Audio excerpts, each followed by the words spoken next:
साथियों नमस्कार, मैं हरिश्चंद्र बर्णवाल इस वीडियो में आप सभी का स्वागत करता हूं। दोस्तों, दिल्ली चुनाव का ऐलान हो चुका है। मतदान की तारीख और रिजल्ट सबका ऐलान हो गया है और उसके साथ ही दोस्तों जो सियासी पारा है वो भी बढ़ने लगा है। लेकिन सच कहूं तो इस बार केजरीवाल जो चौथी विधानसभा का चुनाव लड़ रहे हैं ना, इस बार उनके लिए वास्तव में बहुत बड़ी मुश्किलें सामने आ रही हैं। और जो केजरीवाल सोच रहे थे कि चलो लोकसभा में तो हम हार गए लेकिन विधानसभा में हमें कोई हरा नहीं सकता, वो केजरीवाल आज ये सोचने को विवश हो गए हैं कि उनकी भी हार हो सकती है और उनकी हार बल्कि निश्चित है। और मैं अपनी कहानी को आगे बढ़ाऊं दोस्तों, मैंने जैसा कि लिखा है कि जो मोदी शाह चाहते थे वही हुआ। राहुल गांधी और केजरीवाल में क्यों सिर्फ फुटअव्वल हो रही है। पहले 3 छोटी छोटी बाइटों से शुरुआत करता हूं और मैं चाहता हूं कि वैसे तो मैं आपको तीनों एक विंडो में दिखाता, लेकिन मैं अलग अलग करके आपको दिखा रहा हूं। आप बड़े ध्यान से इसे महसूस करने की कोशिश कीजिएगा कि मैं कहां तक आपको लेकर जा रहा हूं। जब लोकसभा चुनाव हो रहा था ना, तो जानते राहुल गांधी और केजरीवाल गलबहियां कर रहे थे। राहुल गांधी घोषणा कर रहे थे कि पता है मैं जो वोट दूंगा वो केजरीवाल को दूंगा और केजरीवाल जो वोट देंगे वो हमको देंगे। बयान सुनाता हूं आपको, बड़े ध्यान से सुनिए। 4 सीटें आम आदमी पार्टी लड़ रही है और 3 सीटें कांग्रेस पार्टी लड़ रही है। तो कांग्रेस कार्यकर्ताओं को 3 सीटों में कांग्रेस पार्टी को वोट देना है और 4 सीटों में आम आदमी पार्टी का समर्थन करना है। और आम आदमी पार्टी के कार्यकर्ताओं को 3 सीटों में कांग्रेस पार्टी का बटन दबाना है और 4 सीटों में आम आदमी पार्टी का बटन दबाना है। और अभी कन्हैया जी ने मुझे कहा कि अजीब सी बात है, केजरीवाल जी कांग्रेस पार्टी का बटन दबाएंगे और मैं आम आदमी पार्टी का बटन दबाऊंगा। और जो बात केजरीवाल कह रहे थे, राहुल गांधी कह रहे थे, वही केजरीवाल भी कह रहे थे। गाना सुने है ना, इलू इलू, वही चल रहा था। अब आप सुनिए, केजरीवाल जी भी वही कह रहे हैं कि हम जो वोट दबाएंगे वो कांग्रेस को दबाएंगे, गांधी जी को दबाएंगे। सुन लीजिए। यहाँ पे आपको झाड़ू का बटन नहीं मिलेगा, यहाँ पे आपको पंजी का बटन मिलेगा। 2 नंबर का बटन है, 2 नंबर के बटन दबा के भारी बहुमत से जिताना है। दोनों बयान आपको सुना दिए, दोनों इलू इलू कर रहे थे लोकसभा चुनाव में। लेकिन ये केजरीवाल कितना बड़ा फ्रॉड आदमी है, अब आपको उसका उदाहरण दिखा देता हूं। यह आदमी कितनी बार कांग्रेस के साथ गलबहियां कर चुका है, गठबंधन कर चुका है, दोनों इंडिया अलायंस में है। अब यह फ्रॉड आदमी ये कह रहा है कि भाजपा और कांग्रेस मिल गई है। कैसे लोगों को बेवकूफ समझता है, उसका उदाहरण दिखा रहा हूं आपको, देखिए। सर, बीजेपी को अब औपचारिक रूप से ऐलान कर देना चाहिए कि वो मिलके गठबंधन में ये चुनाव लड़ रहे हैं आम आदमी पार्टी के साथ। ये चोरी छिपे पीठ पीछे एक साथ अलायंस करना ये ठीक नहीं है। देखिए, बड़े ध्यान से देखिए दोस्तों, क्योंकि लोगों में ये गलत इमेज जा रही है कि दिल्ली की जनता लालची है, स्वार्थी है। भाई, ये इमेज तोड़ने की भी जरूरत है और मोदी जी, अमित शाह ये जानते हैं। अब जनता को तो कोई क्या कहेगा, जनता तो जनार्दन है। लेकिन ये जो फ्रॉड नेता हैं, ये किस हद तक जा सकते हैं, ये देखने के लिए जरूरी था दोस्तों कि आप जितनी नंगाई में उतर सकते हैं, जितने कीचड़ में उतर सकते हैं, उतर डालिए। ये उतरे और इसी वजह से आज ये स्थिति पैदा हुई कि राहुल गांधी और केजरीवाल में सिर्फ फुटअव्वल की नौबत आ गई। राहुल गांधी को लगता था मोदी जी को हटाना है, बस चाहे कुछ हो जाए, भले खुद खत्म हो जाए कांग्रेस पार्टी, अधर में चली जाए, बर्बाद हो जाए, कोई फर्क नहीं पड़ता। बंगाल में 1 सीट नहीं आई थी, जश्न मना रहे थे राहुल गांधी, जानते हैं ना, आपको दिखा चुका हूं। दिल्ली में भी यही कर रहे थे। 3 चुनाव से सफा चट, अब तो 0 हो गए 2 चुनाव से। अब समझ में आया राहुल गांधी को, गांधी परिवार को, कि अरे भैया, जब अस्तित्व ही खत्म हो जाएगी, मोदी को तो तब भी नहीं हरा पाए, 240 में है और तब भी उसी शिद्दत से सरकार चला रहे हैं। तब कांग्रेस को लगा कि भाई, हम अपना अस्तित्व खो के कब तक केजरीवाल को पाले पोछेंगे। अब कांग्रेस पार्टी तैयार हो गई है दोस्तों। कांग्रेस पार्टी ने तय कर लिया है कि हम अपने अस्तित्व पे किसी केजरीवाल, किसी समाजवादी पार्टी इसको नहीं उगने देंगे। और यही सबसे बड़ी खबर है दोस्तों, और इसी बात से केजरीवाल को सबसे बड़ी परेशानी हो रही है।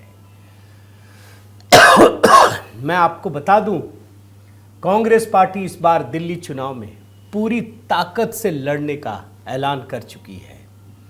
कांग्रेस पार्टी ने युद्ध स्तर पर तैयारी की है, वॉर रूम तैयार हो गया है। मैंने कल आपको दिखाया था दोस्तों कि चुनाव आयोग ने घोषणा कर दी है कि चुनाव और नतीजे 8 तारीख तक तो नतीजे घोषित हो जाएंगे, यानी महीने भर से भी कम समय बचा है। और कांग्रेस जानती है कि उसकी दुश्मन भारतीय जनता पार्टी तो है ही नहीं भाई। भाजपा जब 3 सीट थी तब भी 35% वोट, जब 8 सीट आई तब भी 38%, यानी भाजपा को अगर 0 भी आ जाए ना तो 35% वोट तो मिलना ही है। तो गया किसका? कांग्रेस का गया।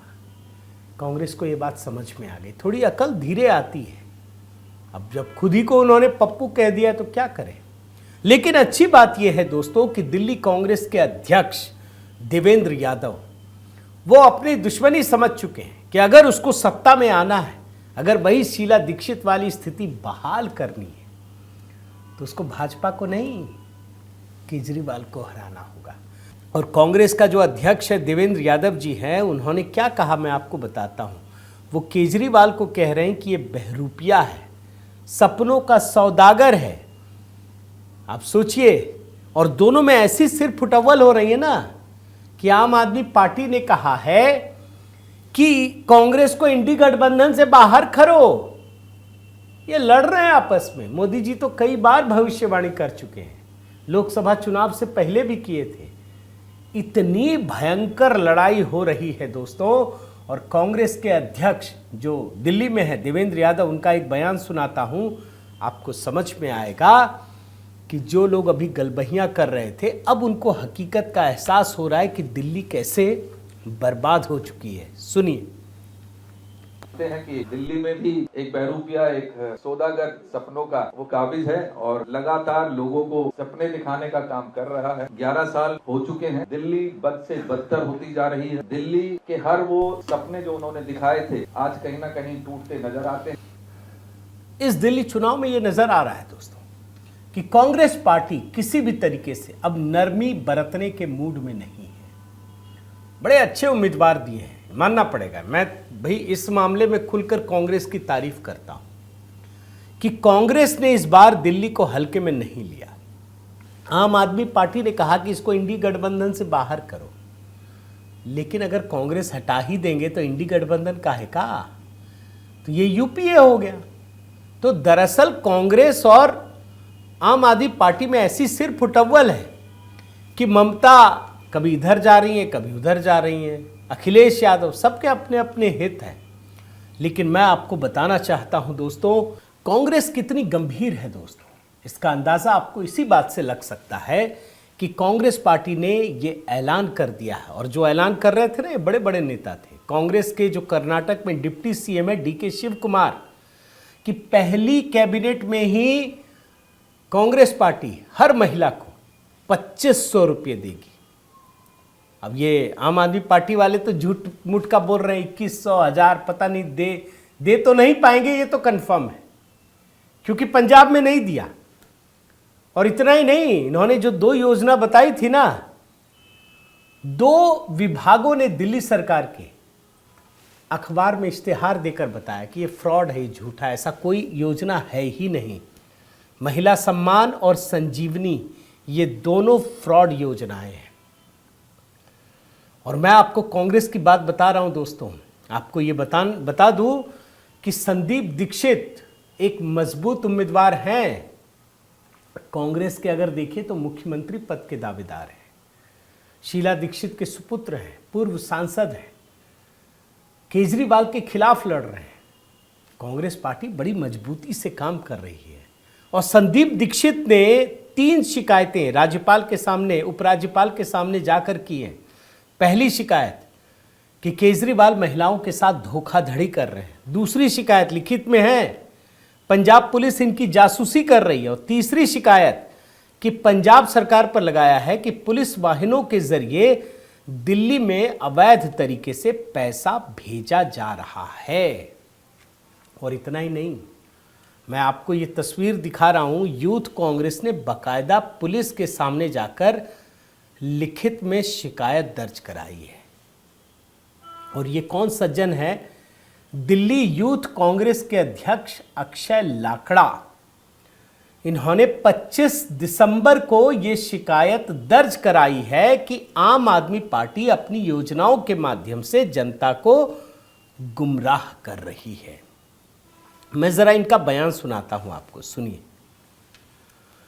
सरकारी विभाग इसको मान्य नहीं कर रहे। जब आपके अधिकारी आपकी नहीं सुन रहे हैं तो आप दिल्ली के लोगों को, दिल्ली की महिलाओं को झूठे सपने आप क्यों दिखा रहे हैं? यही हमारी मांग है। इसी के खिलाफ जो फ्रॉड इन्होंने किया, इसी के तहत बीएनएस की धारा 316, 317 के तहत अरविंद केजरीवाल के खिलाफ हम लोग 420 और चीटिंग के मुकदमा दर्ज करने के लिए आज पार्लियामेंट स्ट्रीट थाने में आए थे। इसी प्रकार दोस्तों, दिल्ली में कांग्रेस के एक मजबूत नेता अजय माकन, बड़े नेता हैं, इन्होंने कहा कि भैया दिल्ली में जो दुर्दशा हुई है ना, उसके लिए केजरीवाल और कांग्रेस ही जिम्मेदार हैं।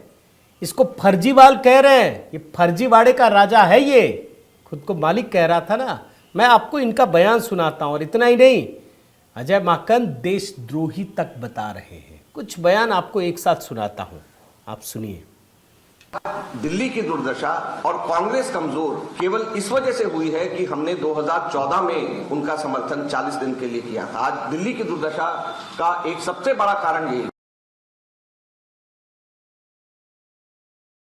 अंदर केजरीवाल को अगर सही मायने में एक शब्द से उसको डिस्क्राइब करना हो तो उसको जिस शब्द से डिस्क्राइब किया जा सकता है वो है फर्जीवाल। क्योंकि अगर कोई फर्जीवाड़े का राजा है पूरे देश के अंदर तो वो फर्जीवाल केजरीवाल।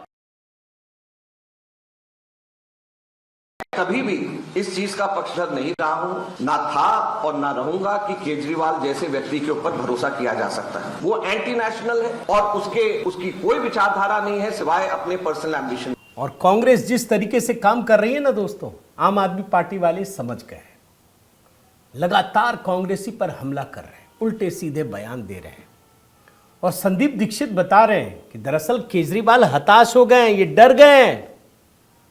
यही दिल्ली की असली कहानी छिपी हुई है दोस्तों, देख लीजिए आप। इनके 24 घंटे के अल्टीमेटम से कोई हम डर जाएंगे? मतलब हम लोग कोई डरा दिख रहा है आपको? कोई आपको लग रहा है कि कांग्रेस में हड़कंप मच गया सवेरे से? अरे कुछ नहीं साहब, देखिए ठीक है, वो अपनी बात बोलते हैं, बेचारे हताश हो गए हैं। मैं तो देख रहा हूं दोस्तों, दिल्ली की पूरी सियासी तस्वीर बदलती हुई नजर आ रही है। भले कोई भी व्यक्ति कुछ भी दिखाए, आप यकीन मानिए, मैं पूरी कहानी आज की कांग्रेस पर फोकस करके लेकर आया हूं। आप कांग्रेसी नेताओं के बयान सुनिए। केजरीवाल की तुलना संदीप दीक्षित ने निकम्मे बच्चे से की है। हर बूथ पर आम आदमी पार्टी और कांग्रेस में भयंकर लड़ाई चल रही है। ये बोल रहे हैं कि हम इंडिया से बाहर कर देंगे, वो बोल रहे हैं हम इंडिया से बाहर कर देंगे। दोनों एक दूसरे को अल्टीमेटम दे रहे हैं, दोनों दे रहे हैं। लेकिन आप यकीन मानिए, ये स्वार्थ के ठगबंधन वाले लोग हैं। ये अभी लड़ेंगे, जैसे ही कहीं जाएंगे दूसरा फिर चिपक जाएंगे, जैसे कांग्रेसी और लेफ्ट करते हैं। मगर दिल्ली में कांग्रेस को यह एहसास तो हो गया कि अगर आम आदमी पार्टी यहां पर है तो कांग्रेस तो खत्म है। और आपको जानकर हैरानी होगी, ये जो आतिशी है ना, जिनके बारे में केजरीवाल कह चुके हैं कि अब ये मुख्यमंत्री नहीं बनेंगी, वो कह रही हैं कि कांग्रेस को भारतीय जनता पार्टी फंडिंग कर रही है। सोचिए, अभी कुछ महीने पहले, 6-7 महीने 8 महीने पहले ये दोनों गलबहियां कर रहे थे। और ये फ्रॉड पार्टी की मुख्यमंत्री ये कह रही हैं कि कांग्रेस भाजपा में सांठगांठ है। आपको कुछ इनका बयान सुनाता हूं, आप सुनिए। कांग्रेस के बयानों से, कांग्रेस के एक्शन से ये बिल्कुल साफ हो गया है कि दिल्ली के चुनाव के लिए कांग्रेस ने भारतीय जनता पार्टी से साठगांठ कर ली है। ये बिल्कुल साफ हो गया है। कल कांग्रेस के एक बड़े नेता अजय माकन जी कहते हैं अरविंद केजरीवाल जी एंटी नेशनल है। मैं कांग्रेस पार्टी से पूछना चाहती हूँ, आपने आज तक भारतीय जनता पार्टी के किसी भी नेता के खिलाफ ऐसा आरोप लगाया क्या? उन पे ये सवाल उठाए क्या? नहीं उठाए। लेकिन आज कांग्रेस पार्टी आम आदमी पार्टी पे अरविंद केजरीवाल जी पे एंटी नेशनल होने के आरोप लगा रही है। उनका जो कृत है, कल कांग्रेस पार्टी ने अरविंद केजरीवाल जी के खिलाफ और मेरे खिलाफ एक एफआईआर दर्ज कराई। क्यों? बीजेपी के खिलाफ क्या आज तक कांग्रेस ने कोई कंप्लेंट करी, कोई एफआईआर करवाई है? नहीं करवाई। लेकिन आम आदमी पार्टी के नेताओं के खिलाफ। बात, हमें आधिकारिक सूत्रों से पता चला है कि कांग्रेस के जो प्रत्याशी हैं, उनका चुनाव का खर्चा भारतीय जनता पार्टी से आ रहा है। भारतीय जनता पार्टी कांग्रेस के प्रत्याशियों की फंडिंग कर रही है। और सिर्फ आतिशी की बात नहीं है दोस्तों, संजय सिंह जो इनके सांसद हैं पूरा बिलबिला गए, समझ ही में नहीं आ रहा क्या करें क्या ना करें। कांग्रेसियों ने नस पकड़ ली है, जो गला होता है ना, गला पकड़ लिया है। और यकीन मानिए, जितना कांग्रेस मजबूत होगी दोस्तों, भारतीय जनता पार्टी की प्रचंड जीत की गुंजाइश बढ़ती चली जाएगी। लेकिन कांग्रेस भी जानती है भैया कब तक इसके पांव पर पड़े रहें, अगर इसको कमजोर नहीं करेंगे तो हम कैसे आगे बढ़ेंगे। और कांग्रेस के लिए बड़ा मुफीद समय है, क्योंकि इस समय पूरे देश में अगर किसी पार्टी ने मुसलमानों को यह एहसास दिला दिया कि तुम्हारे लिए सबसे अच्छा मैं हूं, तो वो तो कांग्रेस पार्टी है। मैं तो मानता हूं कि ओवैसी हो या कोई भी हो, बदरुद्दीन अजमल भी हो, आज मुसलमान कांग्रेस के साथ खड़ा है। और दिल्ली में ये तो मोहन भागवत को चिट्ठी लिख रहे हैं, अगर सिर्फ मुसलमान कांग्रेस के साथ चला जाए ना, आम आदमी पार्टी का बेड़ा गर्क हो जाएगा। कांग्रेस मजबूत होगी, निश्चित रूप से होगी। मैं संजय सिंह का कुछ बयान सुनाता हूं, कैसे बिलबिलाए हुए, जरा सुनिए। के अंदर कांग्रेस पार्टी भारतीय जनता पार्टी के पक्ष में खड़ी हुई है और हर वो काम कर रही है जिससे बीजेपी को चुनाव में फायदा हो। दिल्ली के अंदर इनके एक नेता है अजय माकन जी। अजय माकन जी बीजेपी की स्क्रिप्ट पढ़ते हैं, बीजेपी के कहने पर बयान देते हैं, बीजेपी के कहने पे आम आदमी पार्टी के नेताओं को टारगेट करते हैं। और कल उन्होंने सारी हदें पार करके देश के लोकप्रिय नेता, दिल्ली के सबसे लोकप्रिय नेता अरविंद केजरीवाल जी, जो हमारी पार्टी के अगुवा हैं, उनको कह रहे हैं एंटी नेशनल है केजरीवाल। ने देखा एफआईआर दर्ज करा रहे हैं आप अरविंद केजरीवाल के खिलाफ। अरविंद केजरीवाल वो शख्स है जिन्होंने दिल्ली में कांग्रेस पार्टी के प्रत्याशियों के लिए प्रचार किया। अरविंद केजरीवाल वो शख्स है जिन्होंने चंडीगढ़ तक में जाके कांग्रेस पार्टी के लिए प्रचार किया चुनाव में के खिलाफ। एक बीजेपी के नेता के खिलाफ कांग्रेसियों ने आज तक कोई एफआईआर नहीं दर्ज कराई। अब केजरीवाल पे एफआईआर दर्ज करा रहे हैं। अब सारी हदें पार हो चुकी हैं, सारी सीमाएं पार हो चुकी हैं। अपमान का, एफआईआर दर्ज कराने का, एंटी नेशनल बोलने का जो दुस्साहस अजय माकन और उनकी पार्टी ने किया है, मैं मांग करता हूं कांग्रेस पार्टी से कि 24 घंटे के अंदर अजय माकन के खिलाफ कार्रवाई करें, वरना इंडिया गठबंधन के जो और भी घटक दल हैं उनसे हम लोग मांग करेंगे कि कांग्रेस को इंडिया गठबंधन से अलग करें। बस ये समझ लीजिए दोस्तों कि जैसे जैसे कांग्रेस मजबूत होगी, केजरीवाल की मुसीबत बढ़ती चली जाएगी। ये बात केजरीवाल भी समझते हैं, कांग्रेस भी समझती है। कांग्रेस पहले तो इसलिए बिछी हुई थी उसके चरणों में क्योंकि इसे लग रहा था अरे मोदी जी को रोकने के लिए जो बढ़ रहा है बढ़ने दो। लेकिन अब समझ में आ गया है कि मोदी जी तो बढ़ ही रहे हैं, मोदी जी को कोई नहीं रोक सकता। गांधी परिवार धड़ाम, कांग्रेस धड़ाम हो रही है। इसीलिए कांग्रेस ने यह तय किया कि नहीं, अब लड़ना ही पड़ेगा। अब भाजपा से लड़ना है तो कांग्रेस को मजबूत होना ही पड़ेगा। और कांग्रेस का मजबूत होना मैं मानता हूं लोकतंत्र के लिए भी अच्छा ही है। दिल्ली में कम से कम लोकतंत्र जीवित रहेगा, मैं तो मानता हूं। आप क्या मानते हैं ज़रूर बताइएगा दोस्तों। और मैं लाइव की जगह रिकॉर्ड करके इसलिए आपके सामने पेश कर रहा हूं क्योंकि आप देख ही रहे कि खांसी भी हो रही है मुझे, तो निर्विरोध रूप से आप सुन पाएँ, बीच बीच में हल्का एडिट भी कर पाऊँ, इसलिए मैंने इसको रिकॉर्ड कर लिया। दोस्तों, मैं चाहता हूँ कि आप सब कमेंट करके बताइए कि कांग्रेस का मजबूत होना दिल्ली में अच्छा है या बुरा है। मुझे लगता है आप में से अधिकतर लोग ज़रूर कहेंगे कि कांग्रेस का मजबूत होना अच्छा है, यही लोकतंत्र के लिए भी अच्छा है। आपसे निवेदन करता हूं दोस्तों कि अगर आपने चैनल सब्सक्राइब नहीं किया है तो ज़रूर कीजिए, लाइक कीजिए, कमेंट कीजिए, बेल आइकन दबाइए। और हाँ, कल दिल्ली चुनाव को लेकर के एक गीत अपलोड करने की कोशिश करूंगा, तो HB मेलोडी से भी जुड़िए। बहुत बहुत धन्यवाद। जय सिया राम।